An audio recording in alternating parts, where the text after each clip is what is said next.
Thank you for staying with us. It's about 5 months to one of the most critical and keenly contested election in the country, and Nigerians are showing great interest in who becomes their next president. An event put together by renowned cleric and fiery critic, the Most Reverend Mathew Hassan Kukah, Catholic Bishop of Sokoto, to commemorate his 70th birthday, was another avenue for leaders of thought to speak on the state of the nation. Leading presidential candidates of the 2023 general election also seized the opportunity to speak to Nigerians on their plans for the country. But Bishop Kukah believes that many politicians lie to Nigerians during campaigns and end up as accidental leaders, ill-prepared for public office. Worried by this trend, he is proposing to use his foundation to build a 200 million naira center to provide leadership tools for politicians in Nigeria. Well, joining us now via Zoom to discuss his nation-building agenda is the birthday man himself, the Most Reverend Mathew Hassan Kukah, Catholic Bishop of Sokoto Diocese. Good morning, Most Reverend. Thank you for joining us on TVC Breakfast, and happy birthday once again. Thank you very much, and thanks for having me. Right.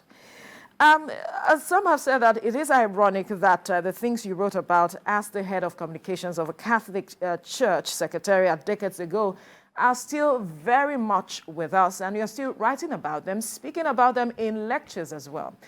Well, let's get your perspective on how Nigeria has progressed since that time that you have begun to write and critique the various governments that have come and gone. Thank you very much. I think that based on what you have just said, we should be thinking about how Nigeria has regressed, not progressed, in the sense that we are far worse off now economically, socially. Poverty, the indices of poverty and other indices indicating human survival have shrunken. Almost every department of our national life has really shown no sign of progress. We've made a lot of progress in terms of the increase in our population, but those who govern us have really not shown any serious signs of urgency in managing these huge numbers of human beings. Absolutely no planning for how to provide facilities. And government's involvement in our daily lives has shrunken so disastrously that you're now hearing ordinary Nigerians across this country are focusing more on community policing and taking literally everything that people are doing now is purely and simply without the state's involvement. So it's really a great tragedy because even the best, the most patriotic Nigerian will concede, that it is incomprehensible finding explanations to how we have performed so woefully. But, this is life. We have to remain relentless in committing ourselves to building a good society. Since then, millions of young Nigerians have achieved greatness in education and so on. But the Nigerian state has not been able to provide the required space for these young men and women to reposition themselves for the country to achieve greatness. Bishop, I want to say congratulations again on your 70th birthday and your foundation. I've been going through this, your latest book, The Broken Truths, Nigeria's Elusive Quest for National Cohesion, where you speak a lot about so many things on your convocation lectures that you've delivered across the country over the years. One thing that I see going through all of these is about liberating the mind, whether liberating us from the shackles of colonialism, whether it's liberating us from the accretion of prejudices over the years, whether it's religious overhang and things like that. Speak to how all of these will work in your foundation that you've just set up. Thank you very much, Sam. First of all, look, we focus on, our independence, but very much like the African Americans after the Declaration of Independence. and they're seeing their progress in life subsequently. And when slaves were told we are now free, the first thing that many black slaves asked themselves is free to do what? Free to go where? Because they had known no other world other than the corralled environment around which they had survived. I think the unfortunate thing we didn't ask ourselves, the questions we didn't ask ourselves after independence was independence for what? And I think that perhaps here, Awolowo more than any other of his compatriots then showed a far greater sense of urgency and put his finger right on it when he insisted that without education, nothing was possible. Nigeria was not actually, in the final analysis, meant to be what it ended up becoming. Our return to the American presidential system of government posed very serious challenges for us. The result is that we've not had people have focused more on independence to now occupy the places that were left by the colonial masters in the GRAs, in all the privileged positions. That was the first focus of independence. As a result, people took their eyes off the ball and focused on enjoying the privileges or vestiges of colonialism. Very little of that has changed. We now have in most parts of Nigeria, like northern Nigeria, where the focus is on feudalism. And, Aminu Kano fought frontally to liberate the people of northern Nigeria, insisting that without education and without a proper understanding of the faith of Islam, it was not going to be possible for people to progress. Sadly, we made no progress in that regard. All you need to do is to fast forward and see how the entire northern region has now been circled by bandits and criminals and men from an underworld with absolutely no sign of education. So, a combination of these factors really is what has placed Nigeria in this very confusing and frustrating state of immobility. So my frustration has arisen from the fact that over the years, intellectualism, which provides us the touchstone, for figuring out how societies can navigate, especially under military rule, where governance and getting to power was purely and simply just about how clever you were and how quick you were to pull the gun. All this meant, as you saw, we're still paying the price, from the way the universities struggled, to conform military rule. We came to a point in which going to school was not important, education was not important. And right now, we can see again, if you fast forward to where we are now, we're going 7 months now, our children are out of school. That suggests to you very clearly that nation building has not even started in Nigeria. And I think this is a very fundamental question. However, my passion has been to insist that, look, we can do better. We've got the manpower, but there are too many Praetorian guards that are prepared to protect privilege at the expense of the liberation of their people. To that extent, we've not been able to harness the enormous talent that is available to us. So these are the things that have been pained by. Happily, I think, like I keep saying, and I'm thinking my listeners must be bored by now, I consider myself an extraordinarily privileged Nigerian. I've traveled the length and breadth of this country. I come from a community that really, like I keep saying, you can't find on our map. So I've seen the possibilities of Nigeria. I've seen the greatness of this country.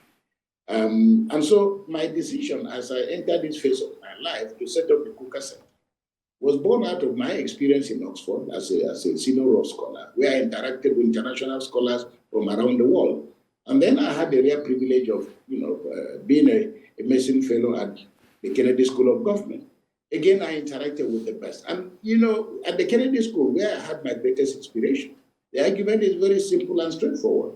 Governance can be learned, it can be taught, and you're going to learn, and, from just listening to stories of other people, their failures. Because, look, at the end of the day, all of us, it doesn't matter color, gender, we all want the same thing, as Maslow said.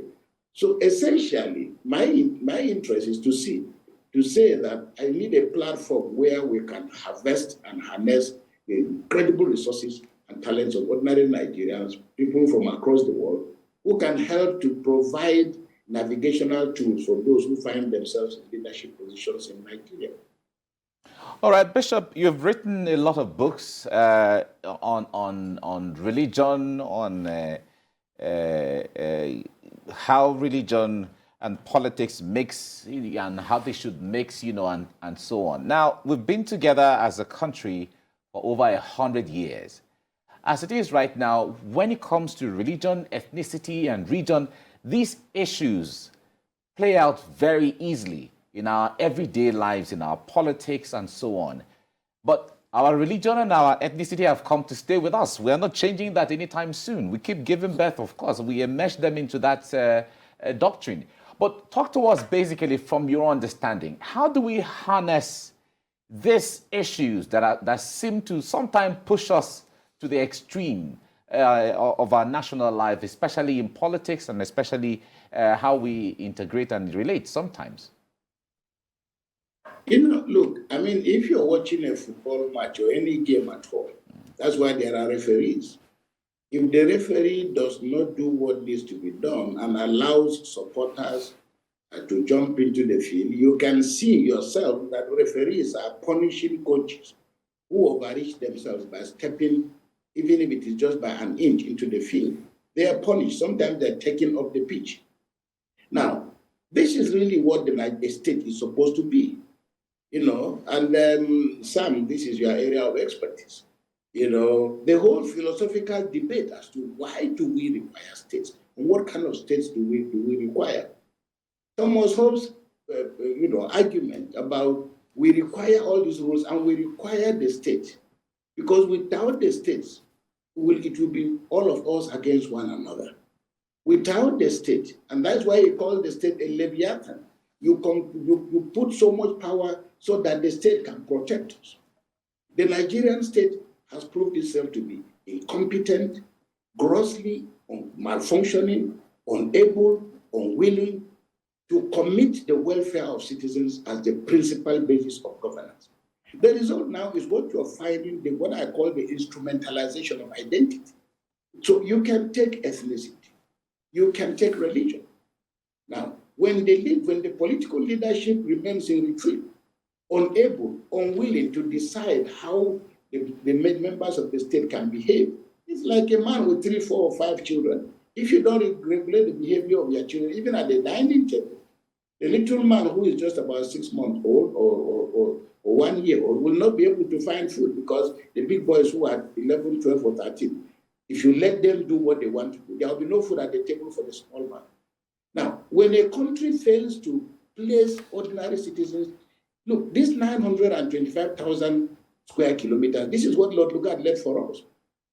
And if you look at the speech that Lord Lugard delivered in 1903, specifically March 27, Lord Lugard said to the people of Sokoto, we've conquered you. This land was not your land. This land belonged to Hausa people. You've conquered them. You've taken over the land. We have conquered you. So the land now belongs to us. So until Lugard left, what Lugard left for us, this is what we now have inherited. So technically speaking, there's nothing like Yoruba land, Igbo land, Hausa land, or any land for that matter. There's only a Nigerian land. Now, we've been playing politics in Nigeria. We've been playing the politics. We've been political without the science. The science is what helps us to understand how you're going to manage by laws, by regulations, to ensure that nobody feels left outside the loop. The result is that because we were not been able to discuss all these things very seriously, we have a flawed system of recruitment into public life. We have a system where there is no evidence that you've been such a wonderful follower, that is why you are where you are. So, and the disruptive nature of military rule has also meant that what we have as politics is glorified subversion of the process by other means. So, to answer your question, look, we just read yesterday, about 2 days ago, about a young man in Jigawa who decided to brutally kill his father and mother. And what is he saying? He's saying he's fighting jihad. Now, you find this kind of human beings everywhere. When somebody decides to slaughter a boy or a girl on grounds of whether it's blasphemy or cultural transgression, well, if we have a law, nobody can tell you my religion told me to do this, to take a life. My religion told me my culture says I can take a life. Well, we are not living on that. If we are running that system, it will be called a theocracy. But what we have is a democracy. And everybody, the hallmark of democracy is that every citizen is equal under the law. So, we have a few cowboys just running around. They don't understand the politics. They just see politics as state capture, unrestrained appropriation of state resources. We can see it day and night with absolutely no plan and no program as to how to liberate our people's minds. People now use theology and see it as a means of, somebody is serving a prison sentence in Kano for saying, I don't want to be a Muslim again. The Constitution guarantees us freedom of religion and freedom to decide we don't want, religion is an association. I'm free to opt out of an association. But if we have these unresolved issues as to the boundaries of power of the state, how much can be appropriated in the name of religion, then you are going to have the chaos that we have. And this is why we've refused to scientifically define and address the role of religion. Otherwise, we shouldn't be having all this chaos. But we are having it because people are pretending, deceiving themselves, that somehow by being a governor, by being a president, you are a president to privilege your religion or privilege your ethnicity.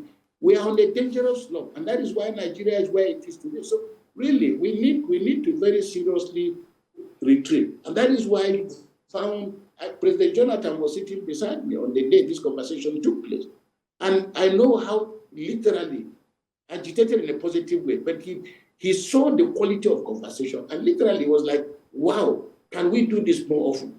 So the Kukah Center's interest is to refine public argument, to let people who are in office, because in Nigeria, people come into office purely by accident.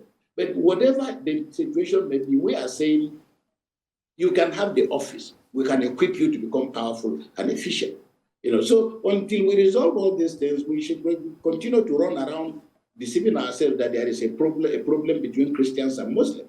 There is no problem between Christians and Muslims. There is problem between irresponsible leaders who don't want to govern properly, irresponsible Christian religious leaders who have now seen religion as a tool of oppression instead of a tool for liberation. This has been the thrust of my argument, because these are two areas of study with all sense of modesty. I've spent a good part of my life studying theology and studying religion and society. So the issues are very clear.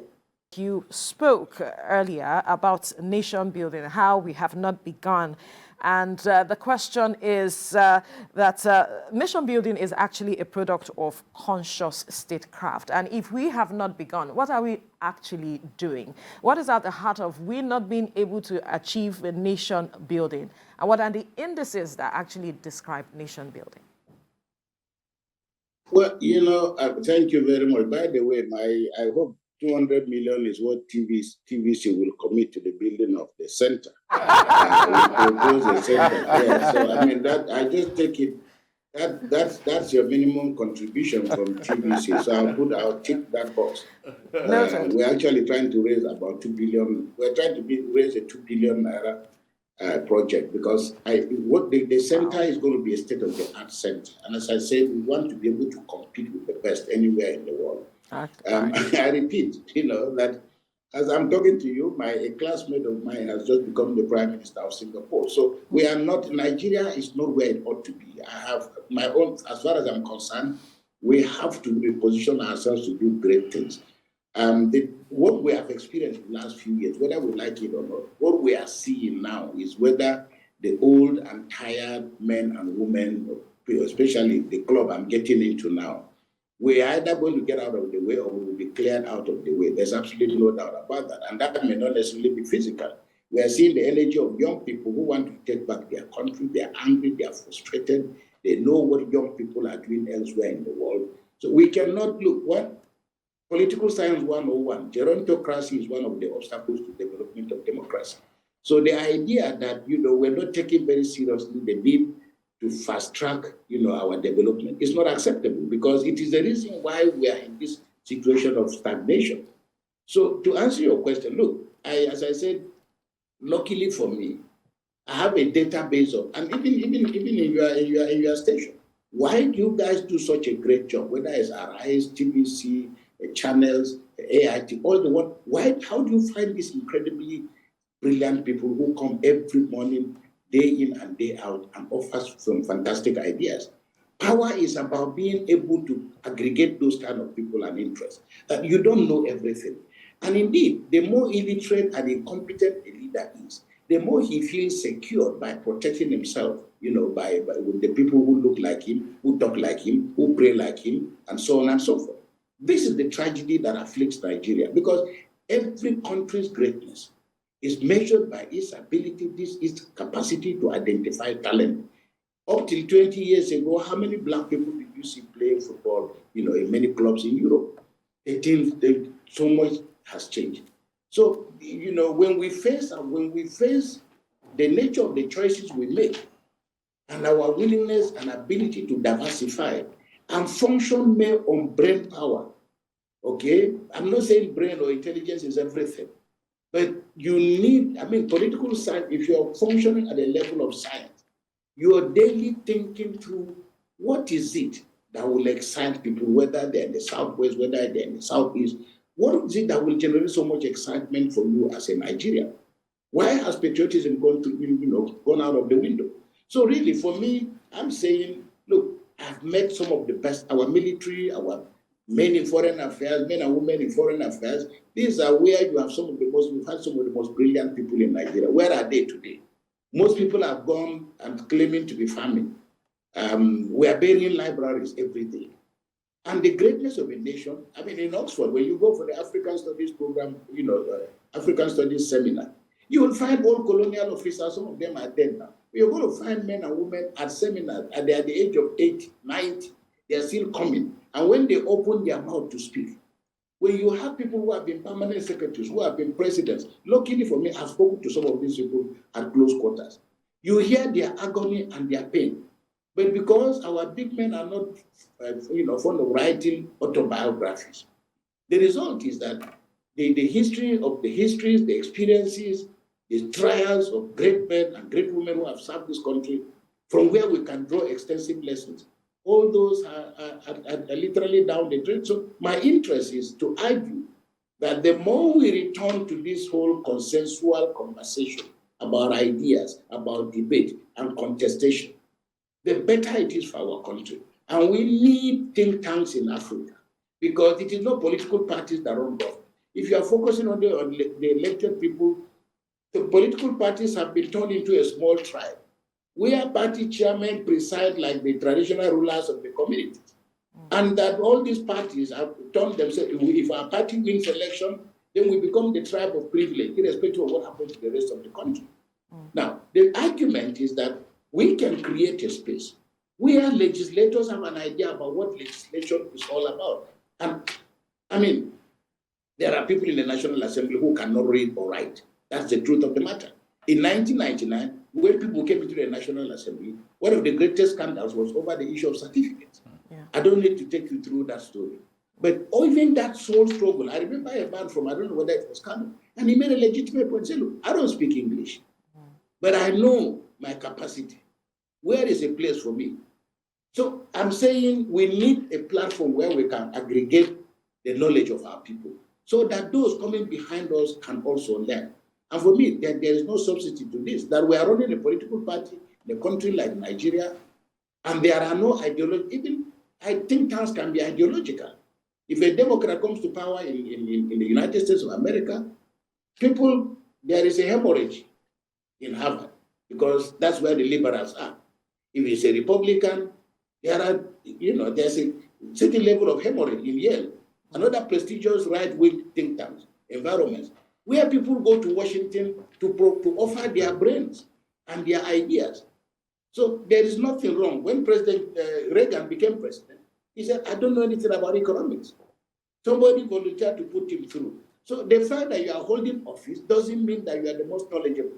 But by God's sake, if you are holding this position, find those who can help you find the answers. And this is why I have hope in this political dispensation, that by the grace of God, if we're able to have free, fair, and credible elections, whoever emerges as president, I see in the antecedents evidence that people can begin to think about education, about knowledge, and about how to manage diversity. Yeah, it is good that it's good that you said that your classmate is now the prime minister. As the man is Lung, or is it Long they call him, prime minister of Singapore. And Singapore is actually Lee Kuan Yew's makings. It's literally the story of a one-man hero turning a country of diverse ethnic groups, Malays, Chinese, Indians, without any sense that any ethnic group can say, I own this place and have a right to it. In fact, when Deng Xiaoping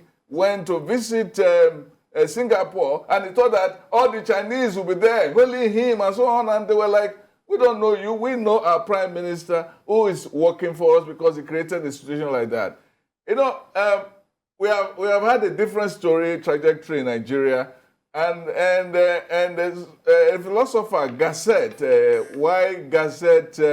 Ortega, he once said that there's no human nature, but there's only history. How can we free ourselves from the shackles of history and actually get to where we are going? And I'm also trying to put that in the context of a project that you have, when you met Pofuro and you started building some schools. Tell us about that and some of these, how these challenges have all come to play in executing it.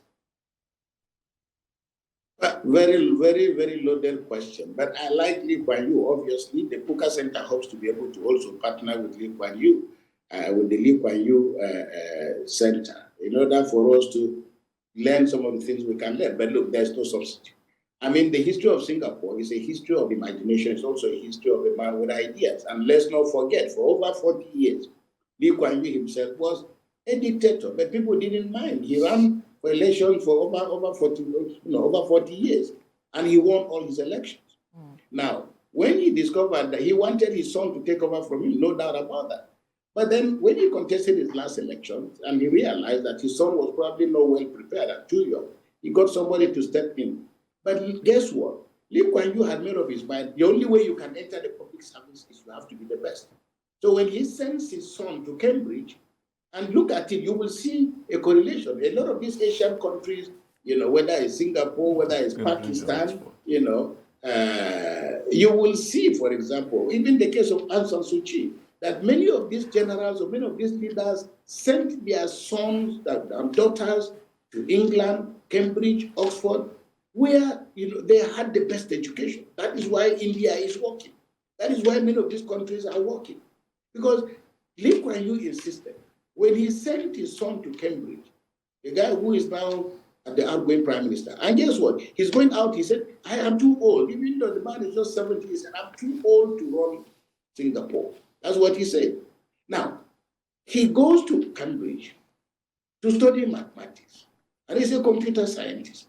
But even on his records, his teacher in Cambridge made the point that he had not met a more brilliant mathematician, and he came out with a first class.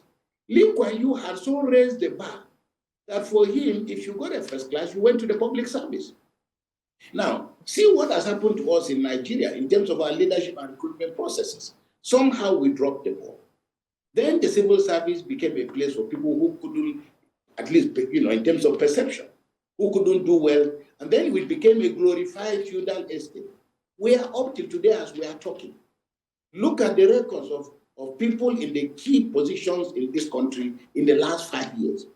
And you can see unacceptable, immoral recruitment processes, where people from a particular ethnicity, particular religion have monopolized, not as a result of any show of brain power, but just sheer nepotistic tendencies that a public officer in Nigeria believes that evidence of his success is not on the number of roads he started, it's not how much change he brought to our people, it is how many people he brought from his village, how many people he gave contracts to. So it's talk for another day, but I have argued that fundamentally, our processes of recruitment into public life, whether it is the appointment of ministers, commissioners, it is so severely flawed, it will never be able to give us results. Now, if you look at what is happening in places like Singapore and other places now, you will see that the second point is that people really truly get punished for malfeasance. But this is the only country where you can negotiate your way out of any problem. Corruption has become the culture. If you talk about corruption, everybody knows it's just an embarrassment. It's because it's not worth talking about. We have political parties that are merely conveyor vehicles for privilege. So people don't, there is no ideological commitment. Look at all the presidential candidates. Look at even our president himself. Everybody has to hop from one political platform to the other until they get to the one that can take them to power. There's no single person who is competing for election today that has not gone through more than one political party. Now, this volatility in the system suggests very clearly that we cannot even achieve the kind of things we want to achieve. So yes, Singapore, we can admire Singapore.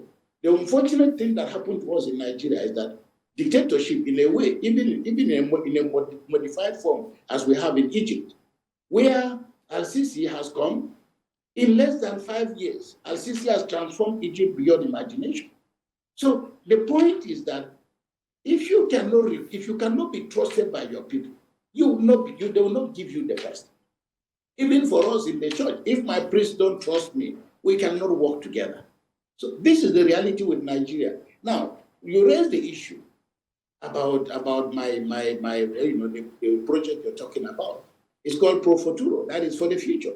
And if you indulge me, I'll tell you a little bit of the background story.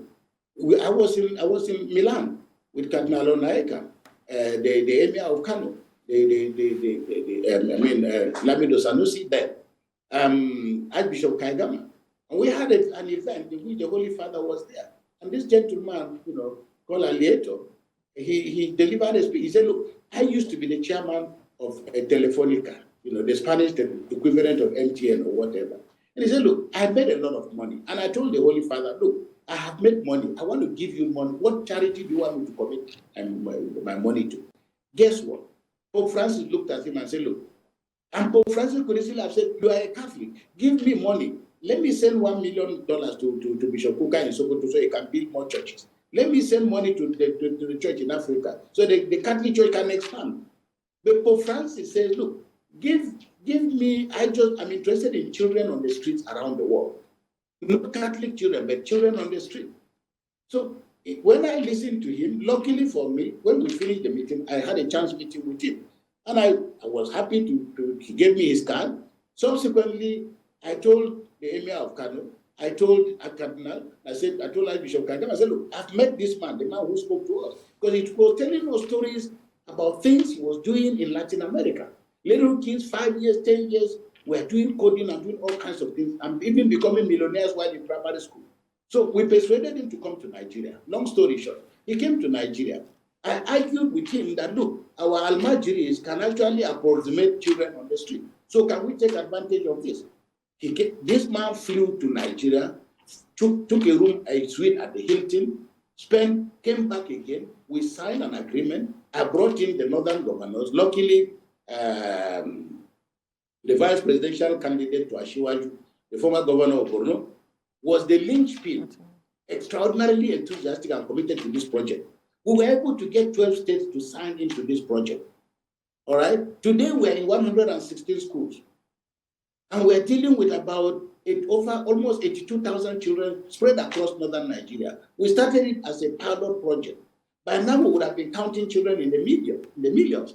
Guess what? All of a sudden, from nowhere, a story came out saying Bishop Kukah is now deciding that he is going to train 10 million almajiris. He has taken 10 million almajiris. He's going to train them and convert them to Christianity. My brother, long story short, the project is in a coma.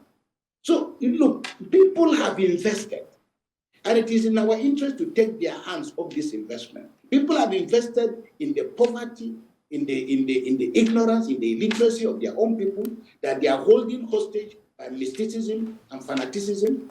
We are paying the price today. So the northern political elite know my position. When they don't want to hear me, they pretend. But I'm saying, at least look at what is happening in other parts of the country. Where even the people who are still stealing from Bishop, if I can cut you short, are helping their people. Bishop, if I can cut you short. Without education, nothing is going to happen. Bishop, if I can cut you short, that question about your project that is in a coma, why is it in a coma? Is it that some people... It's in a coma because there's nothing I can do about it. If people are now, for me, the tragedy in all of this was that what was I going to do? All right? If I'm now being accused of trying to take Muslim children and converting them to Christianity, and if none of the beneficiaries who is Muslim from northern Nigeria was able to stand up to say, no, we own this project, even the content of that, of the document, of the learning tools, we had the current emir of Kefi, who is himself an associate professor of law.